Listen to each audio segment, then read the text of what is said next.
It was February 1994, inside a crowded Beverly Hills restaurant, when a father turned to his 4 children and told them that fame was hollow, that being a good person mattered more than being known.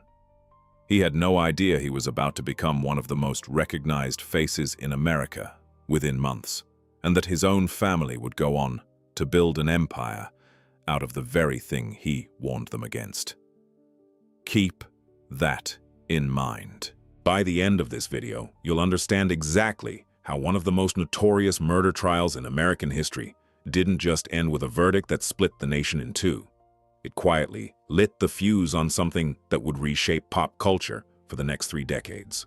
But we're getting ahead of ourselves. If you're new here, this is the channel where we take the movies and shows everyone thinks they already know and pull back the curtain on what actually happened behind the cameras and inside the courtrooms. So if that sounds like your kind of rabbit hole, go ahead and hit subscribe, drop a like, and tell me in the comments which trial-turned-TV show you want us to dig into next. Because trust me, this one has layers you have not heard about. In 2016, FX released The People v. O.J. Simpson, American Crime Story, a 10-episode dramatization of the 1994 to 1995 murder trial that captivated the entire country.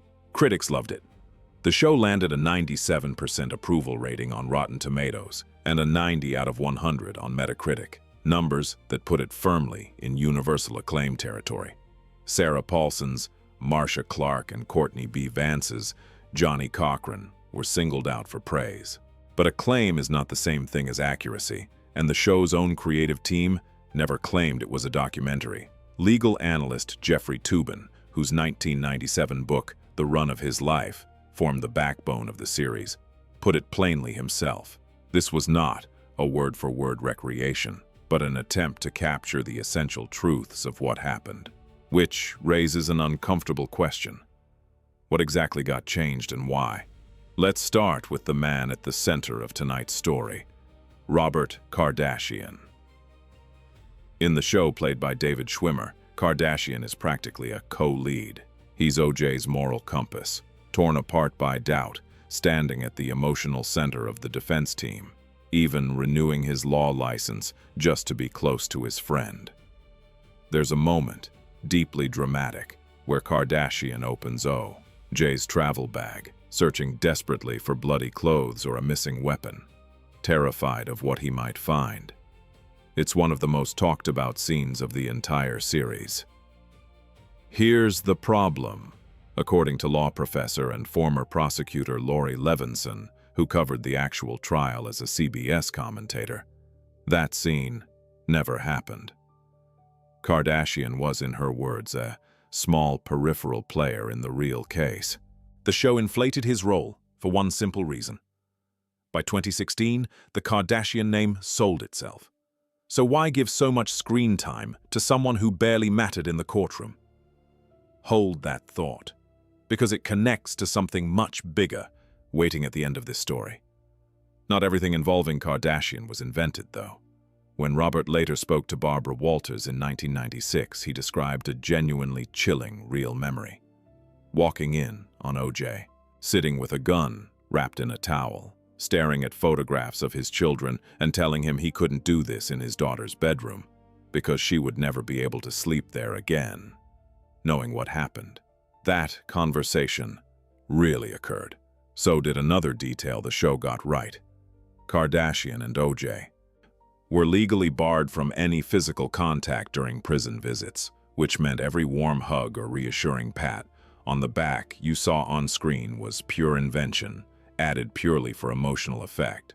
Now here's a courtroom moment that shocked audiences, precisely because it seemed too dramatic to be real. And yet it was. During a grueling exchange, prosecutor Bill Hodgman appeared to collapse from a heart episode, right in the middle of a packed, tense courtroom, in front of the judge and the entire jury. It's a gut punch of a scene, but the reality is quieter, and honestly, almost more human. Hodgman's chest pains happened away from the cameras during a private internal strategy meeting between prosecutors, not in front of Judge Ito or the public gallery. The show didn't invent the heart scare. It just moved the spotlight onto it for maximum impact. Then there's the glove. If you know one image from this trial, it's probably this one. O.J. Simpson struggling on national television to pull a blood-stained leather glove over his hand in front of the entire courtroom. The show frames Marcia Clark as fiercely opposed to letting Simpson try on the gloves at all, convinced it was a reckless gamble, while Robert Shapiro is shown secretly testing the gloves beforehand to make sure they wouldn't fit. The truth is more nuanced. Clark wasn't against the demonstration outright. She insisted Simpson try on an identical duplicate pair instead, worried that the actual evidence gloves had shrunk from blood exposure and repeated freezing and thawing during forensic testing. And according to Lawrence Schiller's book, American Tragedy, it wasn't just Shapiro who tried the real gloves in advance. Johnny Cochran did too. That single, unscripted moment in court, the ill-fitting glove, became one of the most consequential accidents in American legal history, and Cochran would later turn it into the phrase that helped define the entire trial. Here's another detail worth sitting with. Early in the series, O.J. stands before Judge Ito and declares himself absolutely 100% not guilty, a defiant, made-for-television moment. Except Judge Ito wasn't even in the room when that statement was actually made. The real declaration happened during a preliminary arraignment hearing, an entirely different type of proceeding, where trial judges simply don't participate. The show borrowed the line and relocated it for dramatic weight. And what about the fireworks between the legal teams? The series leans hard into explosive, racially charged confrontations between prosecutor Christopher Darden and defense attorney Johnny Cochran, practically shouting matches in open court. In reality, those exchanges were far more restrained. Cochran would land subtle jabs, Darden would respond, but without the theatrical blow-ups depicted on screen. According to people who were actually in that courtroom, the real venomous personal battles weren't between Darden and Cochran at all. They were between Marcia Clark and defense attorney F. Lee Bailey. Which makes you wonder, why did the writers swap out the real rivalry for a different one? Possibly because Clark versus Bailey didn't fit the racial narrative the show wanted to foreground. Possibly for pacing. Either way, it's a reminder that even true story adaptations are still edited stories, shaped by whoever is telling them. Speaking of Marcia Clark, the show doesn't hold back on suggesting a romance between her and Christopher Darden, giving us an office slow dance and an almost kiss during a hotel trip. Was there something there? This is genuinely one of the few points where even the real participants disagree. Clark has always firmly denied any romantic involvement. Darden, on the other hand, gave a 1996 interview to Barbara Walters where he seemed to hint that something had, in fact, existed between them. Two people, two different answers, and to this day, nobody outside that relationship knows the full truth. We're not going to pretend we have the answer either.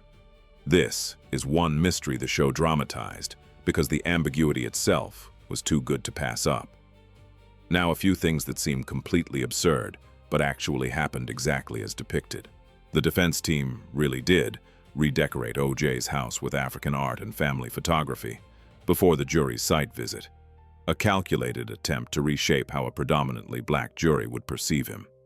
And yes, O.J. Simpson genuinely used Skittles as poker chips while playing cards during jail visits, including with Kardashian because the candy was cheap, plentiful, and constantly available inside the detention center. According to Levinson, Simpson had unusually special visitation privileges that made those card games possible in the first place.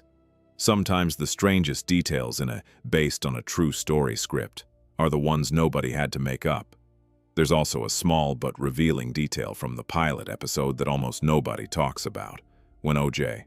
wrote his now infamous letter before fleeing in the white Bronco, the real document was riddled with spelling and grammar errors. Tubin's book documents this clearly. The show reproduces the letter on screen with the exact same misspelling of I've that appeared in the original, a nod to authenticity, but the writers otherwise cleaned up the rest of the letter, sparing Simpson the full embarrassment of just how poorly written it actually was. A tiny choice, but one that tells you the show was constantly balancing truth against sympathy for its subject. So let's go back to where we started.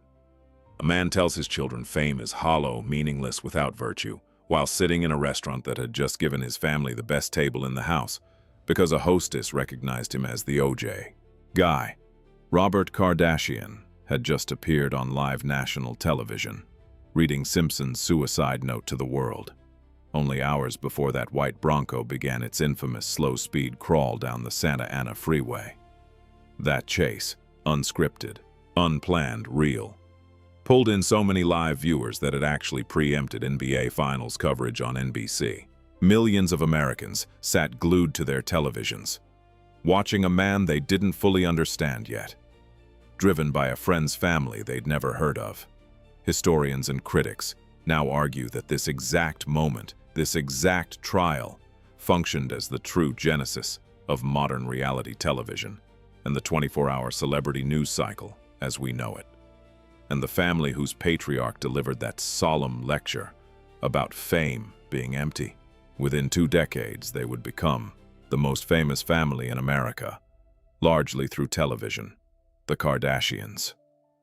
Robert Kardashian passed away in 2003, years before his daughters became household names. But his unexpected brush with the cameras during his best friend's darkest hour is now widely regarded as the accidental spark that put the Kardashian name in front of the American public for the very first time. He couldn't have known it. He probably would have hated it.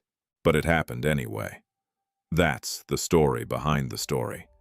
A trial that was already one of the most sensational events in American legal history, dramatized further for television, only for the real behind-the-scenes truth to be just as strange as the fiction, if not stranger. If this kind of deep dive into what's real and what's Hollywood invention is exactly your thing, make sure you're subscribed so you don't miss the next one. Drop a like if you learned something you didn't expect today, and let me know in the comments which true story, film, or show you want us to fact-check next. Until then, I'll see you in the next one.